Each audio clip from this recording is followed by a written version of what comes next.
maddening, picture-perfect world of mommy influence culture. And today we begin our virtual events as we begin our in-person events that we hold here in the store with a land acknowledgement. So please join me in acknowledging that the land on which our bookstore stands is the unceded territory of the Peoria, the Potawatomi, and the Miami people. There are over 75,000 Indigenous people living in Illinois, and we strive to recognize Native literature and community, past, present, and future. Women and Children First is now open 11 a.m. to 6 p.m. Tuesday through Sunday. So if you're watching from Chicago, come and say hello and buy some books like Momfluenced and Kate's incredible poetry books. We also offer curbside pickup and we ship anywhere in the United States. We also have a combination of in-person and virtual events all year long. I'll put our events calendar in the chat so you can join us for future events. A few housekeeping notes. Be sure to drop your questions for Sara or Kate in the Q&A box located at the bottom of your screen.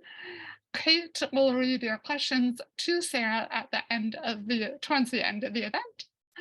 And then I'll be dropping links to buy Momfluenced and other books mentioned during the program in the chat bar.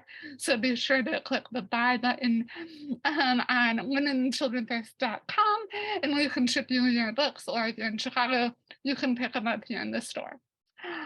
This event is being recorded, so don't worry if you have to leave early. You can watch the recording on Women and Children First YouTube channel anytime. Okay, on to the main event. Sara Petersen is a writer based in New Hampshire. Her essays about feminism, domesticity, and motherhood have appeared in the New York Times, Harper's Bazaar, Washington Post, and InStyle, and all over the place. She also writes a newsletter about the myth of the ideal mother in pursuit of clean countertops. You can find her on Twitter and Instagram. Kate Baer is the three-time New York Times bestselling author of What Kind of Woman? I Hope This Finds You Well, and Yet. Her work has also been published in the New Yorker, Literary Hub, HuffPost, and the New York Times. Please join me in welcoming Sara Petersen and Kate Baer. Thank you so much for having us. It's such an honor to be with you. And I would be remiss if I didn't mention that Jeff Bezos doesn't give a shit about authors. And it's bookstores like this that really support us. So thank you so much for having us, and really encourage everyone who's watching to remember to support our local indie bookstores. They do us very well. Yeah. Congratulations, Sara, on this incredible Thanks, book. Kate. Thank you for being here. I'm psyched to talk. I'm psyched to talk. Sara and I are friends from the internet. We momfluenced each other. I'm just kidding. I was chatting with Sara, I think before you started this. Is that true? Yeah, I think so. Yeah, I was still I think writing the so proposal. too. Yeah. Yeah. And now to have it in my hands is surreal. It felt like, to me, it took no time at all, but for you, I'm sure it's felt a lot longer than that. Before we get into the heart of this book, I'd love to start with where it began, like the backstory. What were you doing before you started writing this book, and how did the idea come to be? Yeah. So I have no formal training as a journalist. I went to undergrad for acting, did that for a little bit, and then just didn't have either the talent or the motivation to continue. Ended up going to grad school for literature, thinking I was going to be a professor. I had grand visions of, Sara the professor. There was lots of tweed. And I quickly realized that academia was not for me. I, again, did not have the talent or motivation. And then shortly after, I got married and was very much like, what do I do with my life? I don't know if I want to teach. I just didn't know what I wanted to do with my life. And that was one of the motivations for having a kid immediately after marriage. It wasn't a great motivation. I wouldn't recommend it as like a shortcut to self-knowledge. But yeah, had a baby. And I had always wanted to be a mother. And I really want to be clear that I wanted to be a mother rather than I wanted to engage with the labor of mothering, Yeah. which I was completely ignorant of prior to motherhood. But yeah, I wanted motherhood the way I'd been taught to want motherhood, via media, via my own personal context. I really idealized it as this opportunity to be like the star of my own story. Yeah. And then of course I had a baby. Um, and obviously that's not what early motherhood is like. It's very much like you are a supporting character, you are like background noise to somebody else's ascendancy. And I also had postpartum depression. So I really think it was like postpartum depression, which I would have had regardless of how well prepared I had been. But I think it was also just intense disillusionment with Yeah. the mythology of motherhood I had been fed. Um, and then, yeah, it wasn't until my daughter was born a couple years after that that I fell into writing very haphazardly and circuitous. How do you say that word, Kate? Circuitously. I got Yes, it. there you go. You got it. Um, and I just started like pitching my little ass off to places I had no business pitching. But yeah, long story short, motherhood was the inciting incident. I was just full of rage. I really felt like I had been scammed. Um, and I just had this like overwhelming desire to express all of like the very messy, conflicting feelings I had about motherhood. I feel like you just gave so much context for what so many women feel but cannot identify. That disillusionment feeling is so common. Do you think that it is? I think that it is, but I think part of the problem is that we don't have the language for it. We first of all, we don't see it modeled. We see like mommy wine mommy, Yep. which kind of covers that, right? It's like, this is really hard, here's how we're going to cope. um but it's hard to get at the root of it, Yeah. which I think is what you're talking about. Well, why do you feel that way? I think that's what we don't see, and why books like this are so important. I'm wondering if you could read a section now. I think we Yeah. talked about which section. This is Yeah. I believe the end of chapter 1. Yes. Many people have asked me why this book is focused on momfluencer culture and not influencer culture in general. And while my reasons are plentiful, the primary answer is that motherhood renders all mothers powerless to an extent, and momfluencer culture offers us power and control. We cannot control our bodies during pregnancy. We cannot control who our children will be. We cannot control who we will turn out to be as mothers. I harbored grand fantasies of being a serene earth goddess mother before having kids, the type who would think about traveling across time zones with her baby as an adventure rather than a logistical sleep-deprived nightmare. We cannot control how motherhood will make us feel. I am continuously shaken by the nuance of feeling that motherhood ushers in. How I feel when my 6-year-old daughter tells me she doesn't want me to put her hair in a bun because it isn't, quote, pretty enough. How I feel when I don't get an invite to a mom hang. How I feel when my first baby tells me how big a whale's brain is. Motherhood can hurt us just as deeply as it can bring us joy.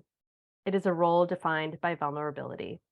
And momfluencer culture is defined by trusting ourselves and others to respect that vulnerability. As we'll see throughout the book, this trust can be beautiful. And as we'll explore in chapter 6, this trust can also be dangerous. Power and trust can always be used for good and evil. Ultimately, momfluencer culture allows us to control, at least to an extent, the mythology of our own motherhood. I don't have a ton of followers on Instagram, but every mom-centric photograph or caption I post is chosen to communicate something specific about my motherhood, about the type of mom I want others to see when they look at me. I want people to know I have a sense of humor and am not precious. So I post a photo of some dumb kid selfies with quippy, dry captions, or maybe of a Snickers wrapper found nestled between cushions.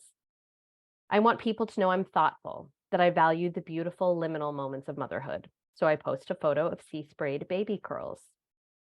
I want people to appreciate my personal style. So I post a photo of the baby in a onesie dappled with indigo-colored block prints of seaweed made, obviously, by a little-known Brooklyn-based company. The photo is well lit. The composition is good. I want people to know I'm smart and care about things bigger than myself, so I post about motherhood literature and maternal advocacy. I want people to know I'm a cool mom, sometimes even a hot mom.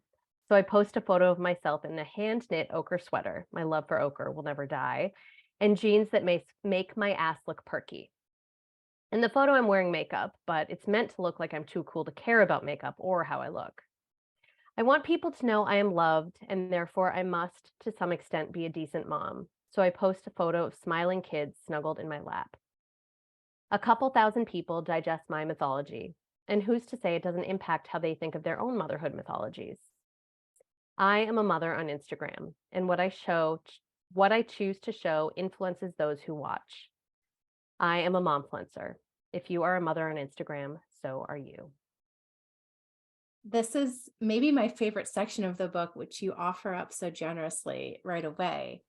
My question about it, though, is if we're all momfluencers, what do you what would you say makes a successful one? I mean, you know, in this definition of momfluencing, I'm not, of course, saying that we all have monetized accounts and all earn money from sponsorship deals or, affiliate links.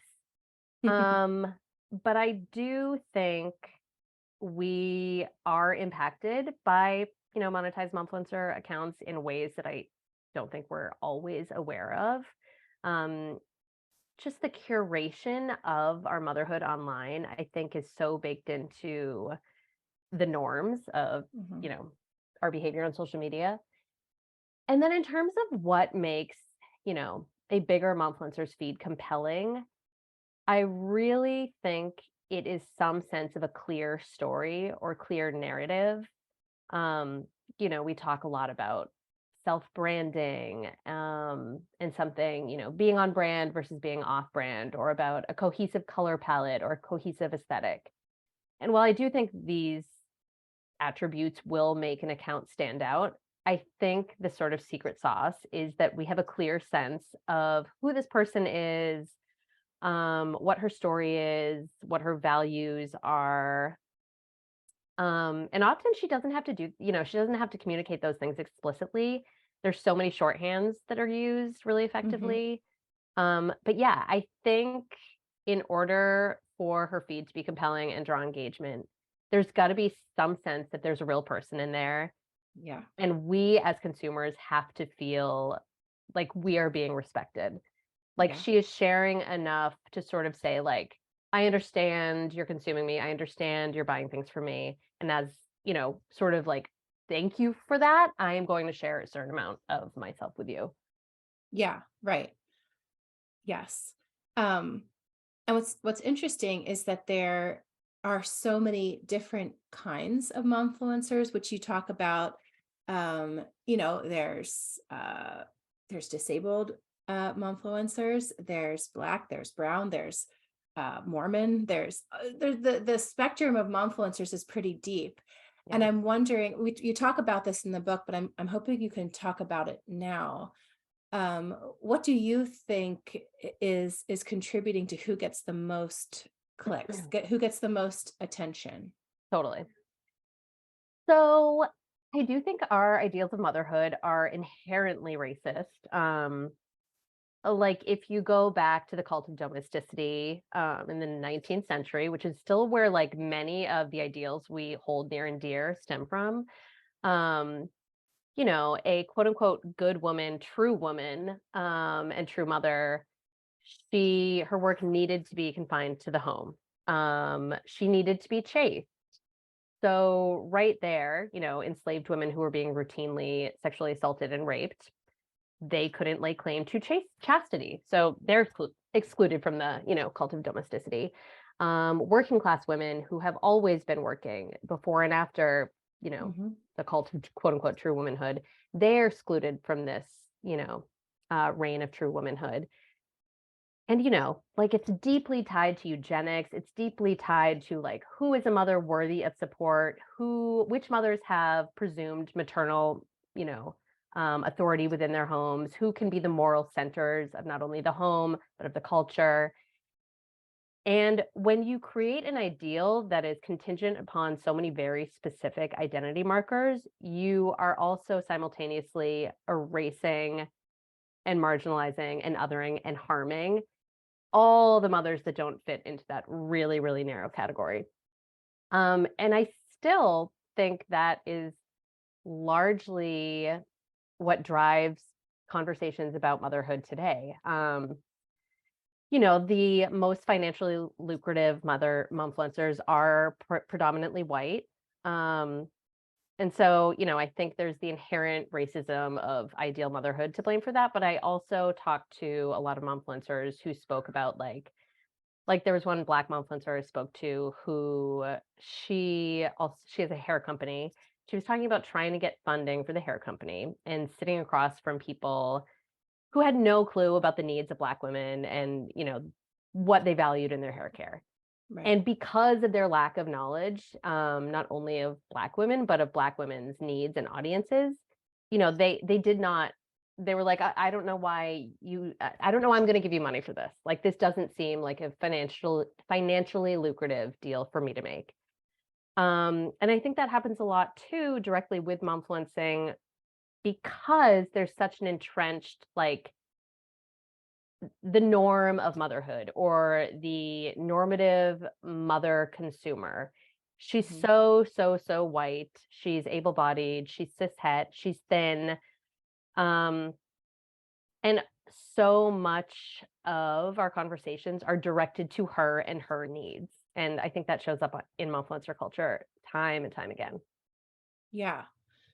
This actually really directly leads to one of my other questions. And if you could just read another section for us, it's a paragraph on page 196. Starting at the second paragraph, Rachel Hollis's message is not for everyone. That's how the paragraph begins. Okay, 196. Okay. Yeah. Rachel Hollis is a doozy. She's a rich text. Rachel Hollis's message is not for everyone. It is for women who can afford to attend empowerment conferences, who can secure childcare to enable them to attend empowerment conferences, and who have jobs that allow them to take time off to attend empowerment conferences. It's for women with disposable income to spend on, quote, start today journals, with the privilege of time to write in those journals and with enough mental and emotional headspace to ponder the notion of, quote, style spirit animals. Yeah. Do you want me to keep going? No, but the next sentence is, this chapter was hard to write, and I would like to hear why. Yeah, I mean, as a mother, I have access to almost every type of privilege one can have. And I very much went into this project led by my own personal preoccupation with perceiving myself to be failing at, reaching some sort of ideal. I felt really preoccupied with wanting to be a fun mom, a natural mom. I wanted motherhood to be enough and felt really insecure about myself that it wasn't. So these were my motivating, something is wrong with motherhood reasons going into the project. And like, these are the least dire issues impacting mothers. They're at the very, very, very, very bottom of the list. None of the injustices that I experience as a mother impact my safety, my health, my ability to thrive and access joy and rest and ease in my life. Whereas, Black mothers are dealing with systemic racism from the jump. They have to worry about the school to prison pipeline. They have to worry about their Black children being killed by the police. I mean, it's so, and you can talk about every different type of mother and what she's dealing with in terms of being a mother in the US. And these are the issues that need to be centered in these conversations and at the forefront of reform conversations. me feeling bad that my kitchen is messy, like that is not the problem. But again, I think it was really illuminating to see how like mainstream conversations are still really wrapped up in this like, oh, it's hard to be a mom because I want clean countertops. Like those are still sort of even like wine mommy culture. When we think about that, that's very much like, oh, I'm in carpool pickup lane again, or oh, I have to go to, after school sports. And yes, these things, I'm not saying these things are not difficult, Yeah. but they dominate the conversation in, I think, distracting and unproductive ways. Yeah. Was there any point in your life where you were considering trying to be a successful influencer? um, okay, so influencer culture was not really a thing, but blogs were a thing Yeah. when I dipped my little toes into like kind of thinking about this. Yeah. It was when I like first conceived of being a writer of some sort. And the first thing I thought was like blogs, because, Yeah. again, I had no journalistic background and saw no other way in. And I had my sister take a bunch of photos of me like arranging flowers, Yeah. posing under a gallery wall. Sure. Like there's still, I left it on my Instagram just because I think it's funny, but there's an old post of mine, like if you go way, way down, it's like a mug of milky tea, a little Mhm. sprig of, I think it's lilac, like on a beautiful wood grain table. And, I spent like a half an hour getting the shot just right. And it's Yeah. like 3 little hashtags. Yeah. And yeah, I did. So yes, I dabbled. I did not have like a grand plan or anything, but I did think like looks matter in terms of whose voices are heard and in whose words are, deemed valuable to read. Yeah. Absolutely. Um, Also, the internet has changed so much since then. That's also a Mhm. factor in this too, right? We're so much in the wild west of the internet. Everything's so unregulated. We have no Yep. context for the internet. We have no personal history to refer back to. We're all just kind of like trying to figure this out in real time, kind of like trying Yep. to figure out a global pandemic in real time. And you can see where that led us. And so I really would love, I wish I could come back to life in like 200 years and watch a documentary on the beginning of the internet, because um, this small conversation is part of a huge conversation about how we communicate as humans, which let's Yep. not get into the existential crisis. Anyway, this book is so well researched. You had conversations with women all over the spectrum of this. What was something that was maybe surprising that you learned from momfluencers while learned about or learned from like momfluencers while writing this book? Gosh, I don't know. I think I don't know if it would be surprising, but it might be surprising to some. It was not surprising to me because almost immediately, as soon as I started talking to momfluencers with monetized accounts, it became so clear so quickly how difficult this work is. Yeah. Um, and not just practically difficult, but psychologically difficult and precarious. The blurring of private and public is just so impossible for me to comprehend as like a very thin-skinned individual. Yeah. Um, and I don't know. I guess I am still surprised.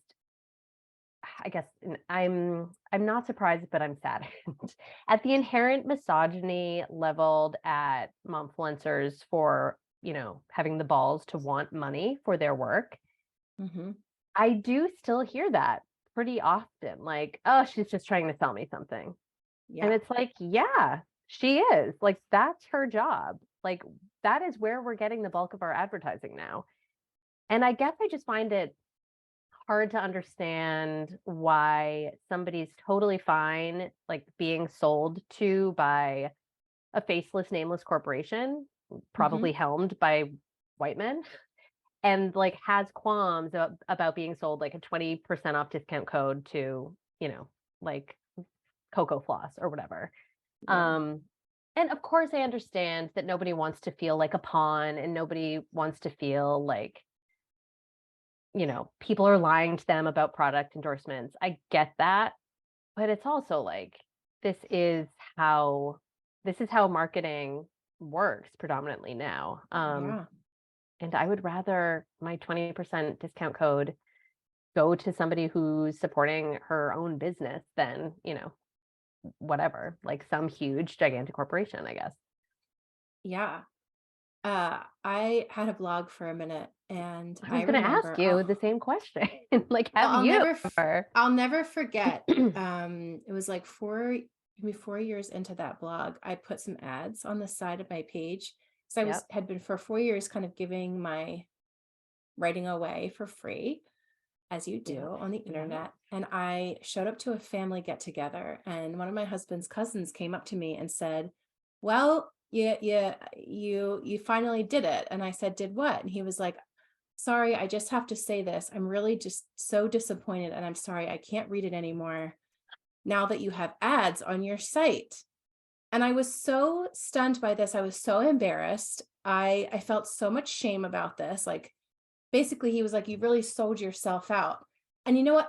I felt that too. I felt the Right. same way. I didn't want to do that, but we had no money. Right. My husband was in school. I was home with the kids. I was trying to think of a way to make money from this thing. It's just it's very complicated. And I'll never forget that conversation. I feel this way often in conversations about MLMs. Um, it's a very complicated conversation. It manipulates women, but there is something about it, the criticism of it, that is also very misogynistic. Women Mm-hmm. trying to make money of their own, women trying to stay home with their children because they can't Right. afford childcare. So they're trying to peddle their Right. diet tea to me. Even when I get those messages, I feel that ache. Yeah. And it's so complicated. It's so complicated.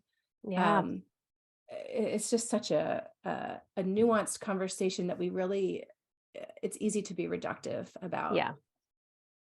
Um, okay, so there's so much tenderness and honesty in this book, coming from you, the narrator. And like when you talk about preferring work or even domestic labor over spending time with your kids, one of the lines reads, "I'd rather scroll through someone else's tender moments than try to locate my own." And I wanted to ask, why was it important for you to kind of include these reflections on your own life? Yeah. I mean, I couldn't even conceive of a book without the inclusion of my own perspective. Like so much of the project was really truly led by my own desire to understand my feelings about all of this better. Um, and then I think if I'm looking at it from like a more like strategic macro perspective, I also, because of the subject matter, it's such vulnerable subject matter. Anytime motherhood is discussed, there's so much room for shame and blame. And it was important to me that I was very transparent about the fact that like I am a consumer of this. I struggle with this. I have lots of questions. I'm inspired sometimes by this. I also feel like shit sometimes like this because of this stuff. Yeah, I did not want this book to be like cold or dryly academic or, me presenting facts or presenting myself as some sort of ultimate authority because A, I'm simply not. But Yeah. B, I just really wanted it to feel, you know, like the doors are open. It Yeah. sounds cheesy, but I just wanted it to feel, I don't know, like we're all trying to figure this stuff out in our own ways. And, we're all in this stew and Yeah. and it's not easy. It's just all so complicated. Yeah. Okay, let's talk about Ballerina Farm. I'll let you give a brief intro of her before we talk about it, for anyone who doesn't know her. Could you describe her maybe in a few sentences, for anyone who's here who doesn't know who she is? Because Sure. I know there's a lot of this book that people might read and then have to go on a lot of deep dives because you reference people that readers might not be familiar with. That happened to me the whole time through this book. And I would love if you could just give an intro to her. Yeah. So when I first started, when she first caught my eye, I guess she probably had, I don't know, 90,000, 100,000 followers. Now she has over a million. She lives on a ranch in Utah. She is Mormon. She has 7 children. Um, several hundred acres. It's like a cattle and pig ranch, but they also sell a ton of merch. Mhm. And now, especially with the popularity of the platform, they're very much selling, her and Ballerina Farm as an entity. um, Her husband is one of the children of the founders of JetBlue. So, they are coming from presumably immense generational wealth. That is not really a huge part of the platform. It's very much like homesteader vibes. All the kids are involved with everything. She makes all of her meals from scratch. And she's mostly really happy doing it all. Okay. So she gets a lot of backlash in this book, and she's also had a lot of hate recently on places like Reddit and TikTok. And her audience might say to you, the ones who support her, just unfollow her. Right. What's your response to that? Totally valid. And I would say that too. Like if somebody is if you are consuming content that is directly impacting how you feel and in a negative way, Yeah. 100% unfollow. I would say though that accounts like hers are worthy of serious cultural criticism because they can illuminate so many bigger themes impacting mothers. One thing I think is just endlessly fascinating about her account is the thousands and thousands and thousands of comments that praise her good motherhood. Um, Almost any post you see, there will be just, dozens and dozens of comments saying, "You're such a good mother. How do you do it all?" And I think the fact that she also has over a million people consuming this says a lot still about what we want a mother in this country to look and be like. We really, really want mothers to have all the tools within themselves. We don't want them to need external resources because we don't want to pay for those resources. And we really want her to love it. Yeah. Even if, she's getting up at 6 a.m. and is done milking her cows at midnight and has 7 children, we don't want her to be an exhausted bitch. We Yeah. want her to be happy and smiling and finding it all very precious and meaningful. And so, yeah, so long story short, I think it's worth our time to examine the influence of these accounts and also draw direct connections to what it's saying about our, values surrounding motherhood. Do you think she needs to be pretty? Yes, 100%, If 100%. if let's say if she was fat and had a different hair color, Yep. and maybe struggled with skincare, do you think she would have the same platform? No, like, no, no, hard no. And again, yes, that you're just like underscoring it's because that she hits every little, checkbox in our panoply of good motherhood that she has such an immense following. And if you took away almost any of those checks, Yeah. I don't think she would be the massive, massive success that she is. Yeah. Yes. Are there any accounts, momfluencer accounts that you kind of herald or can kind of point to say it's so subjective, but who are getting it right, or even that you just enjoy consuming? Totally. Yes. I love Rebecca Tausig. She's at Sitting Pretty. She is just a beautiful writer, like full stop. Such, such lyrical, poetic writing that really just like slices to the core of humanity. I'm just like constantly dumbfounded. But she also writes about her experience as a disabled mom. Um, and I just so appreciate her perspective on all things. I love Casey Davis. She's huge on TikTok, but also on Instagram. She has a book called How to Keep House While You're Drowning, which I think is a really nice, you know, zoom in on what she does really well. But yeah, breaks down the moral neutrality of care work and divorces it from ideals of femininity and, you know, good womanhood, good motherhood. It just such radical, important ways. It offers like really useful, concrete tips for how to navigate the very real struggles that, you know, go into housekeeping and homekeeping and care work. Um, I love Laura Danger. She writes about gender division of labor within the home. And I don't know, I find myself constantly sharing her stuff. So validating and really underscores like how gendered parenting is. Mm-hmm. LaTanya Yvette has beautiful, beautiful photos, but it's always grounded in, you know, very often grounded in social justice issues or, you know, it's not just pretty pictures. Though there's nothing wrong Yeah. with just pretty pictures. I just really appreciate, I don't know, she strikes a really nice balance between gorgeous aesthetics and really interesting conversation points. Yeah. Yeah. Where do you see the momfluencer culture heading? It's hard to predict. But as we talked about it, it's really changed over the years. Where do you see trends heading now? And what's your guess on kind of where this ship is sailing to? I always struggle with this question just because, like, you know, I, like all of us, am in my own echo chamber.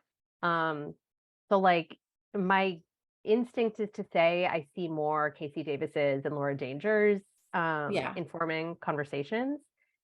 And I do believe that. I do think we are seeing much more like specific or accounts targeting specific issues impacting mothers and caregivers. Yeah. Um, but I don't think the pretty white mom in her pretty home is ever is going anywhere anytime soon. I Mhm. just think we're so not, you know, generally speaking, many of us are culturally indoctrinated to aspire to the ideals she is upholding. It's just so baked into our culture. Yeah. Um, but yeah, so I don't know. And the you know, you see the rise of trad wife stuff, like really traditional gender norms, the idealization of the nuclear family. Like it is interesting to see that rising alongside progressive influencers really centering maternal advocacy. But I Yeah. think that makes sense. Like anytime, you know, Right. if you look historically, anytime there's one step forward, there's two steps back. So Right. I don't know. I'm hopeful, but I'm realistic, I guess. Yeah. What do you hope readers take away from this book? Um, that we can opt out of so much.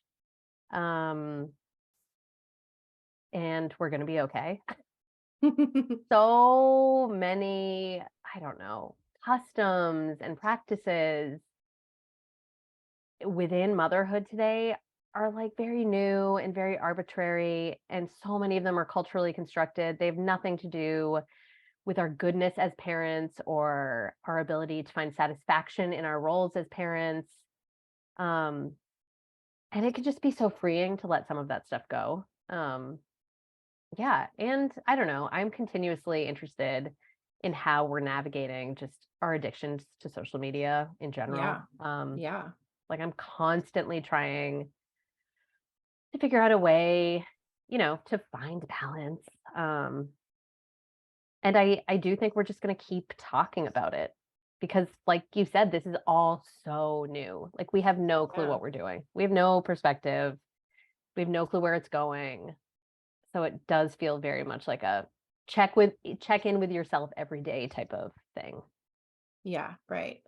Do you feel like your relationship with social media has changed in writing this book? And since writing this book, are you constantly,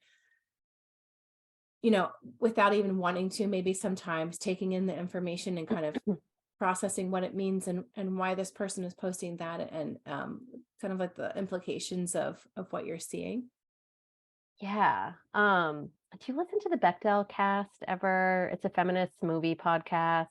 I have not listened to a podcast in probably 4 years, and it's so unbecoming of me. I know. Isn't Wow, that really Kate. bad? Now How is everyone, that the people who are possible? here, don't tell anyone because it's really Your dirty little secret. unflattering. I know. Okay, so it's this great podcast. They examine movies through an intersectional feminist lens. Okay. But they get this question all the time where, people will say, like, can you enjoy movies anymore? Because you're always sort Right. of, Yeah. and I will say, like, I really don't find much enjoyment in scrolling the pretty mom accounts anymore. I just don't. Like, I think Yeah. just like digging deep into the roots of where this is coming from and why we're supposed to like it has pretty effectively divorced enjoyment from it for me. Yeah. Um, and I just find myself feeling so much better when I'm not on social media. And so when Yeah. you like get clear on the fact that like, wow, I feel better without this in my life, like it's kind of hard to just wholesale jump into enjoyment. That being said, I so value and appreciate many of the accounts I mentioned and many other accounts that do make me think and do educate me, um, and do add real value to my life. So yeah, I consume it, I think, very differently than I did before writing the book. Yeah. I get that question a lot too about social media, and no matter what, it's poison in some ways. But the other side of that is that we are in such control in some ways on our online world. Um, of course, there are pros and cons to this, Mhm. but you can curate a timeline that is memes and poetry. If anyone wants to do that, that's exactly what I have. Or whatever you want. You don't have to. There's it's like pressing the wound. It hurts a little bit, but you keep doing it. And I felt the same way for a long time. I was like, why am I so depressed when Mhm. I'm coming off a scroll through a timeline? And then I realized, oh, because I'm not exercising enough control over what I see. When I started Yeah. to follow, like, for example, this was like completely life changing. It probably seems so obvious now in retrospect, but like 5 years ago, I unfollowed any kind of account that was showing me thin women dressed nicely, and just followed a bunch of plus size people who were fashion people. I'm not even a big fashion person, but I just wanted to see that instead. And it was like, Yep. it completely changed how my brain even saw my own body. Yeah. And it was so telling, like, oh, it's so obvious. I have to learn things the hard way, but like, oh, this really is impacting me on a day-to-day basis. Yeah. Um, anyway, I just find this so I could talk about this forever.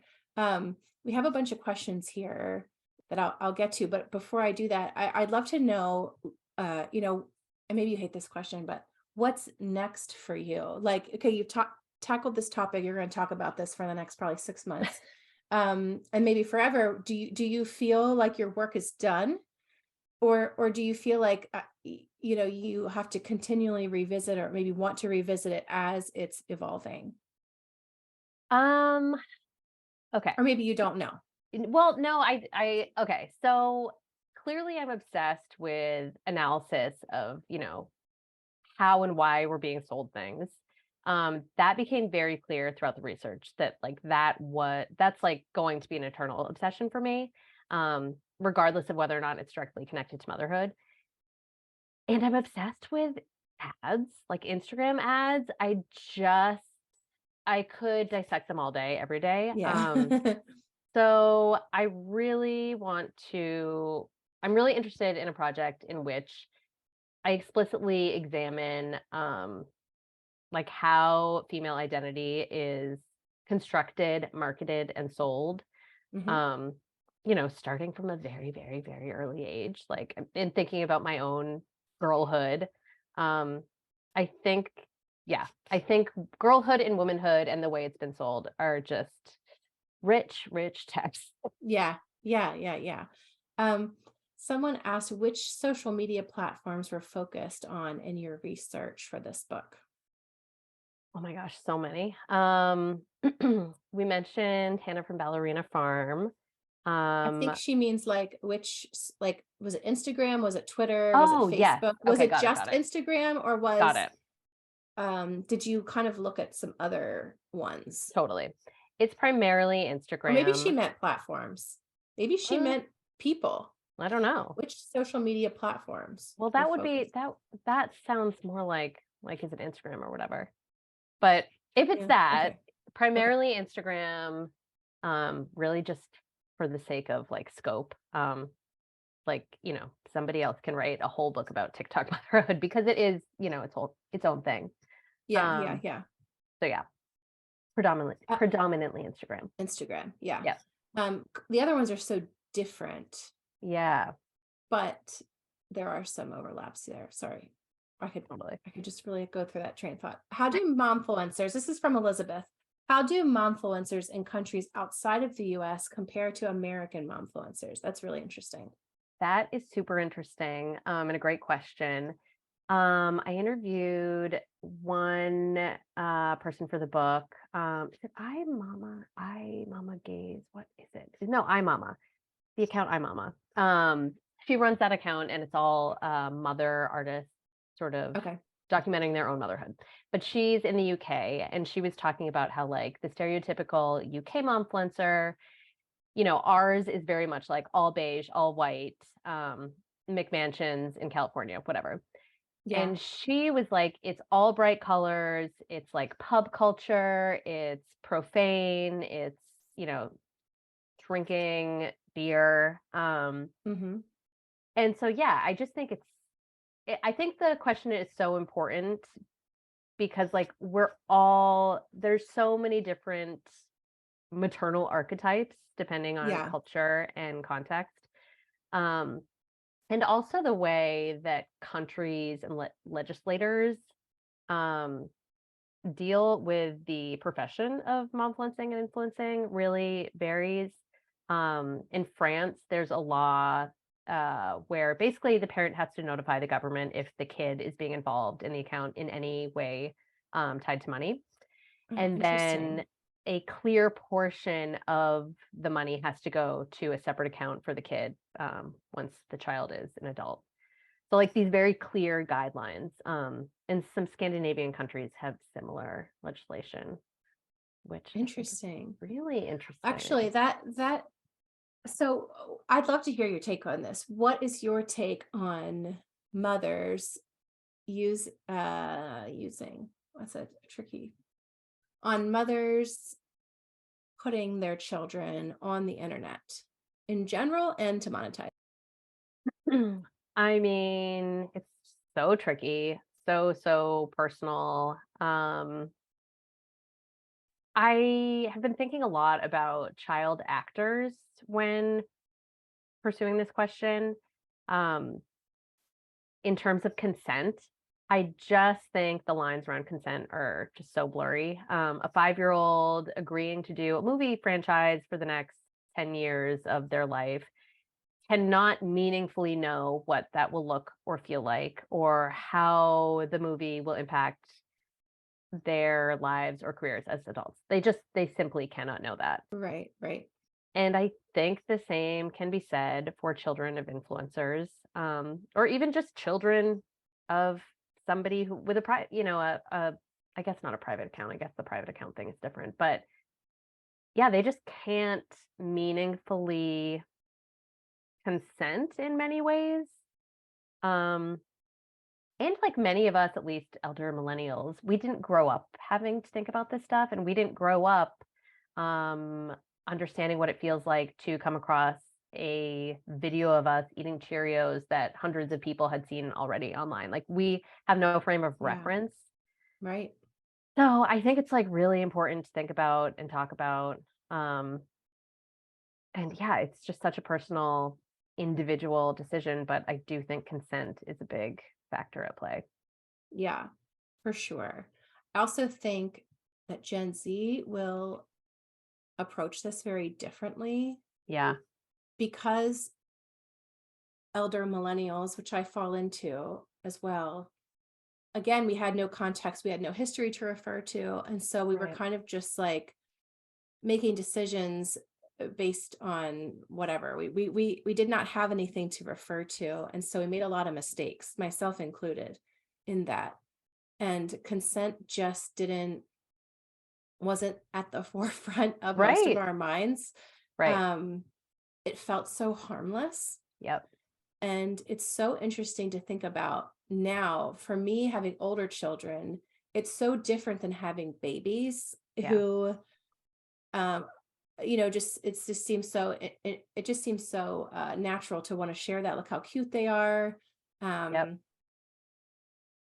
And now having older children, it's horrifying to me to think that I had photos and videos of my 6th grade son Right. on the internet in his diaper, or being silly or mispronouncing the word vagina. And like, it was so funny and that was so cute. But what does that mean for him now? Right.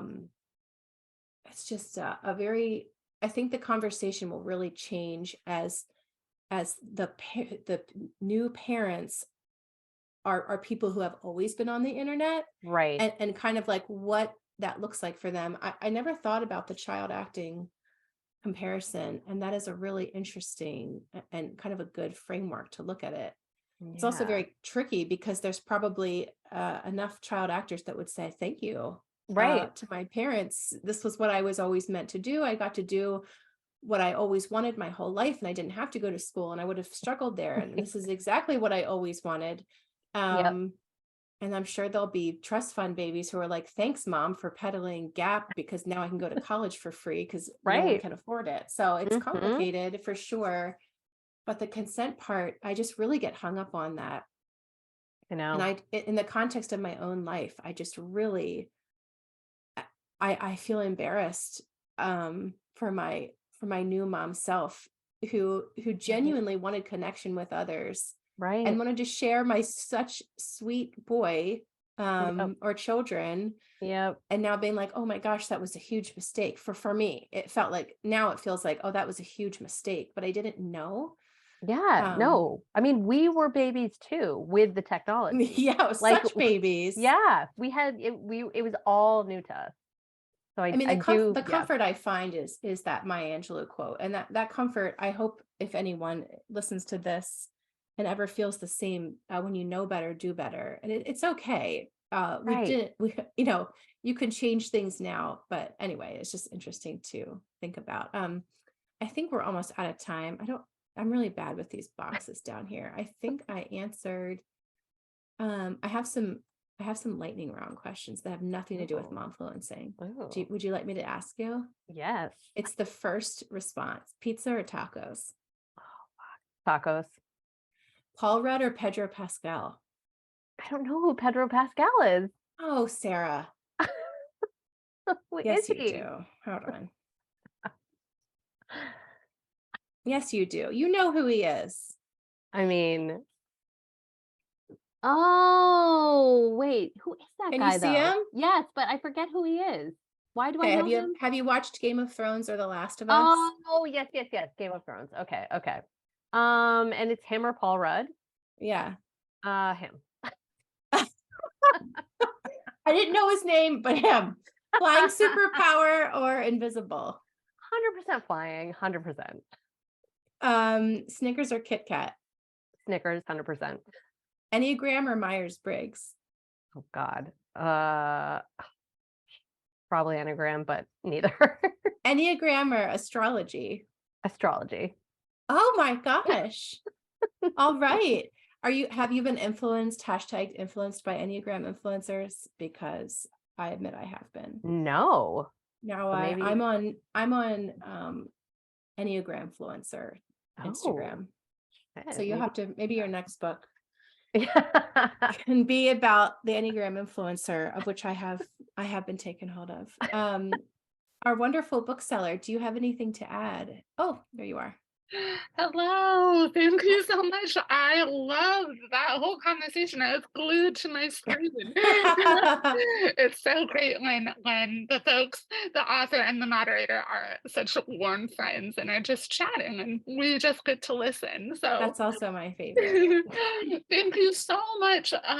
Kate, you are an amazing moderator. Sarah, your book is a treasure and a gift, and I love it so much. And I hope Thank you. all of you in the audience purchase it today from Women and Children First. We ship anywhere. We're in Chicago. Come say hi. Yeah, thank you again. This event will be it has been recorded and will be uploaded to our YouTube channel shortly. So share it with all your friends. Any parting words before we sign off today? This was just so fun. I thank you so much for having us. This was so great. This was great. This is a great way to spend an afternoon. I love it. I love lunch dates with amazing folks. All right. Have a wonderful rest of your day. And once again, buy the book and buy Kate's books as well. Incredible and New York Times bestselling poetry books. Thank you. Thank you, Sarah. Thank you. Thanks, Thank everyone. everyone. Bye. Bye.